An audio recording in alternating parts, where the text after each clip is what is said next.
शहजाद चौधरी साहब, मॉस्को वाकई ईरान को बड़ा सिफारती तहफ़्फ़ुज़ फराहम कर रहा है अगर ये स्टेटमेंट्स प्यूटन के सामने रखें या उनके रशियन सफ़ीर के यूएन के अंदर, या अपने मकासद के लिए, अपने इंटरेस्ट के लिए अमेरिका को दबाव में लाने के लिए ईरान कार्ड खेल रहा है? देखिए, मेरा ख्याल है कि ईरान ने रूस को बहुत एक इम्पॉर्टेंट स्पेस दिया है, बहुत बड़ा इनिशिएटिव उसके हाथ में दिया है।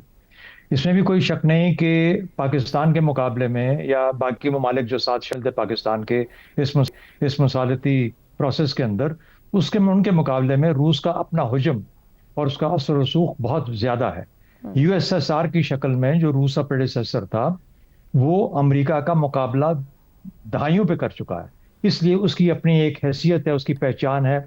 आज भी अमेरिका रूस के बारे में बहुत शाकी रहता है कि ये किस हद तक अपनी ताकत हासिल कर पाएगा, क्योंकि इकोनॉमिकली वो पीछे रह गया चीन के मुकाबले में, लेकिन मिलिटरीली आज भी काफी एक इफेक्टिव फोर्स है।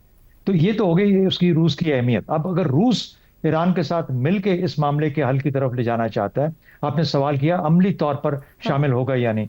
अमली तौर पे मतलब आपका अगर जंग में शामिल होना है, यानी वो ईरान के साथ आएगा और कहेगा कि हम दोनों मिलकर जंग करते हैं अमेरिका के साथ, तो ऐसा हरगिज नहीं होने वाला। और अगर आप चीन को भी इसमें शामिल करना चाहते हैं तो ऐसा हरगिज नहीं होने वाला। अच्छा, मैं उसकी वजह बता देता हूँ क्या वजह है, लेकिन ये होगा नहीं। तो इसलिए रूस क्या कर सकता है, वही प्रोसेस जो कि पाकिस्तान ने शुरू की थी। जब रूस अपना हुजम लेके ईरान के लिए वो मामला को आगे लेके चलेगा, चाहे उसमें हुर्मुज का मामला है, चाहे न्यूक्लियर का मामला है, जो कि दो बड़े मामले हैं जिसको कि इस वक्त अमेरिका को क्या इंटरेस्ट है, उसका कंसर्न है, उसके लिए एक इशू बने हुए हैं, तो उनको लेके जाएगा तो कोई ना कोई हल दे पाएगा। एक और चीज याद रखें कि इस वक्त रूस भी ऑफ रैंप चाह रहा है यूक्रेन की जंग के अंदर।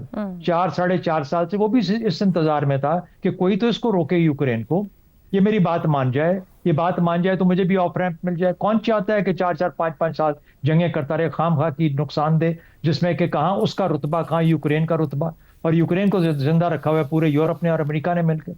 तो वो भी इतना ही ऑफ रैंप चाहता है जितना इस वक्त ट्रंप चाहता है कि उसको ऑफ रैंप मिले। ये दोनों एक दूसरे के लिए एक मुसालती रोल अदा कर सकते हैं, दोनों ही अपने अपने फवायद और अपने मकासद के लिए एक दूसरे के लिए इस्तेमाल। अब ये है कि ईरान ने उसको स्पेस दी है, वो कैसे उन मामलात को फ्रेम करता है, किस तरीके से उनका लायामल तय करता है जो कि अमेरिका को भी पसंद हो जाए, अमेरिका भी शामिल हो और ये भी शामिल। तो ये एक इनिशिएटिव के तौर पे बहुत अहम बात है। दूसरी बात, चीन क्यों नहीं आएगा इसके अंदर? चीन इसलिए नहीं आएगा, चीन के अपने मफादात जो हैं वो मुख्तलिफ नोयत के हैं, उसका इंटरेस्ट और है। वो अभी तक कभी भी किसी जगह डायरेक्ट कॉन्फ्रंटेशन में किसी के साथ नहीं गया।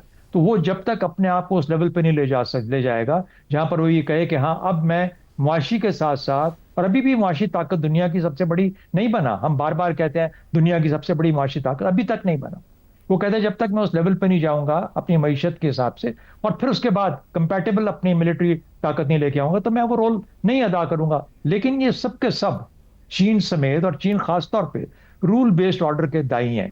ये चाहते हैं कि जिस रूल बेस्ड ऑर्डर के तहत चीन ने इतनी तरक्की देखी, रूस ने अपना एक मकाम देखा और फिर से अपने आप को दोबारा खड़ा किया, वही रूल बेस्ड ऑर्डर ही होना चाहिए ताकि दुनिया के अंदर कोई तो निजाम हो। शहजाद साहब, कतई कलामी, जो आपने एक जुमला बोला है रूल बेस्ड ऑर्डर, चाइना की तो अपनी अमेरिका के साथ $600 अरब की तिजारत है। अब रूल बेस्ड ऑर्डर की अगर चाह रहे हैं तो अमेरिका को कौन बेहतर सूट करता है इस खित्ते में, इन दोनों ताकतों में से, कि जिस हम ऑफ रैंप या इससे निकलने की एग्जिट की बात कर रहे हैं, कौन बेहतर तौर पर यहां से दे सकता है? कोई भी नहीं, कोई भी नहीं। तीनों कंपेटिटर्स है ना, मुख्तलिफ लेवल के कंपेटिटर हैं, एक दूसरे के मसावी हैं, एक दूसरे के साथ मिलके भी चलते हैं, एक दूसरे के मुकाबले भी हैं। यही तो बड़ी बड़ी बड़ी इस वक्त मुकाबला है, बड़ी जंग है दुनिया के अंदर। तो कोई ये नहीं कहेगा कि कौन उसको सूट करता है, कि कौन उसके साथ मिलके कोई मामला रूल बेस्ड ऑर्डर को क्रिएट करे। अमेरिका नहीं करना चाहता, कम से कम ट्रंप के नीचे नहीं करना चाहता। वो तो डिस्ट्रॉयर है ना, डिसरप्टर है। ये हमने पहले दिन कहा था जब ये बना था, डिसरप्टर इन चीफ है ये। तो डिसरप्टर इन चीफ तो नहीं मामला चाहता उस तरीके से। उसने कहा मैगा, उसने कहा अमेरिका फर्स्ट, ये वो वगैरह, मेरे पास कोई ना है, इस तरह की बातें कर रहा है ना वो। तो रूल बेस्ड ऑर्डर को दबाव तहस नहस कर दिया ना उसने।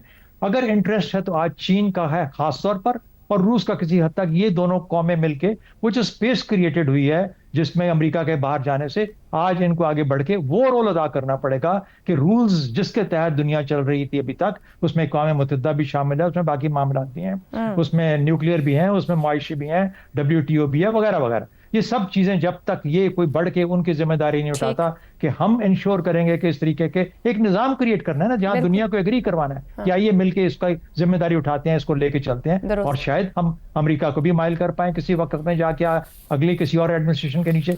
तो सबसे अच्छी बात यह है कि ट्रंप सिर्फ 4 साल के लिए है, ये 4 साल के बाद कहीं नजर किसी को नहीं आएगा, ढाई रह गए, अमेरिका बदल जाएगा, किसी और शख्स के नीचे कोई और सोच ले आएगा। तो इसलिए बहरहाल उसका इंतजार किए बगैर आज जो मौका आया है, रूस को भी और चीन को भी अपना रोल अदा करना चाहिए, और बेशक रूस बहुत अहम किरदार अदा कर सकता है, उसकी सुनी भी जाएगी ईरान के मामले को हल करने के लिए। दुरुस्त हो गया।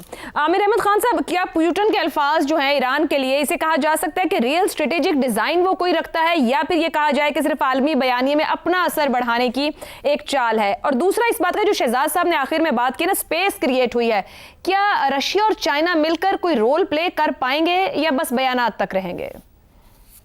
आयशा, देखें, जब आप बात करते हैं ना रोल प्ले करने की, तो ये जो बड़ी बड़ी ताकतें हैं, ख़ासतौर पे जो जौहरी ताकतें हैं, ये डायरेक्टली तो एक दूसरे से भिड़ती नहीं हैं। ये इनको बड़ी अच्छी तरह से पता है कि वो एक ऐसी सिचुएशन है, वो उन्होंने क्यूबन मिसाइल क्राइसिस के अंदर वो वाली सिचुएशन एक दफ़ा देख ली है, और वो कहीं पर भी उसकी एपेटाइट नहीं है कि उस तरह की सिचुएशन दोबारा क्रिएट हो।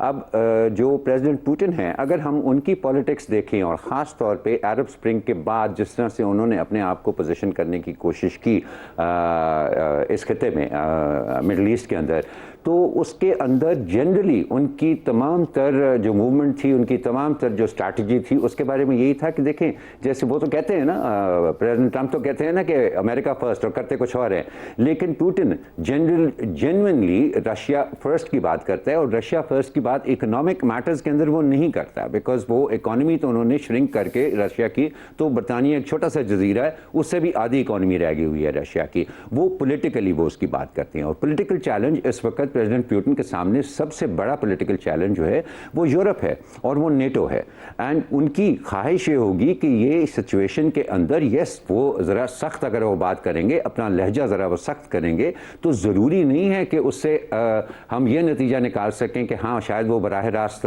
मैदान में उतरने का सोच रहे हैं। हरगिज़ नहीं, मेरा ख्याल है इस तरह की चीज़ मुमकिन। उनकी ख्वाहिश ये होगी कि वो उसको इस्तेमाल करें कि यूरोप, जो कि अमेरिका का जो नेटो की तरफ एटीट्यूड रहा है, और जिस तरह से यूरोप अब नेटो को इकट्ठा और फाल रखने की कोशिश कर रहा है अपने तौर पर, इंडिपेंडेंट ऑफ अमेरिका, उसके अंदर किसी तरह से कोई रख ना डाला जाए। आपको पता ही है, अभी पिछले दिनों ही 90 बिलियन यूरोज की एड उन्होंने मंजूर की है यूरोपियन यूनियन ने फॉर द यूक्रेन वॉर। सो वो ईरान के हवाले से वो जो भी रशिया करना चाहेगा, वो उनकी उसका बेसिक फोकस ये होगा कि किस तरह से वो अपने आप को यूरोप के अंदर बेहतर लेवरेज कर सकता है, और जो 4 साल से वो जिस जंग में उलझा हुआ है, किस तरह से वो अपने अहदाफ हासिल कर सकता है, यानी कि यूक्रेन को एक परमानेंट मेंबर नेटो का बनने से वो रोक सकता है इफेक्टिवली। ये उसके लिए कैसे मुमकिन है। सो आई थिंक कि वो over and above everybody else, मैं समझता हूँ कि चाइना भी अपना कोई ग्लोबल रोल देख रहा होगा, और उसकी अपनी एक स्ट्रैटेजी है। अमेरिका का तो जो हाल हो गया हुआ है कि खुद जर्मन चांसलर जो है उन्होंने कहा है कि उसको ईरान ने ह्यूमिलिएट कर दिया है, और इजराइल के बारे में जिस तरह की राय अब यूरोप में उभरना शुरू हुई है, वो पहले हमने कभी नहीं सुनी थी। लेकिन जहाँ तक पुतिन का ताल्लुक है, वो अपने मफादात को बिल्कुल सामने रखेंगे, क्योंकि देखें अभी तक इस जंग में एक अंदाज़ा है कि दुनिया को $600 बिलियन का जो ग्लोबल इकॉनमी है, इसी सूरत में सवाल ज़हन में आता है, काइनेटिक वॉर की तो बात ही नहीं की जाती है कि क्या मॉस्को और बीजिंग ये असर रखते हैं कि मेज पर वो दबाव या लेवरेज इस्तेमाल कर सके इस जंग से दुनिया को निकालने की, या फिलहाल मॉस्को और बीजिंग वो लेवरेज नहीं रखते हैं?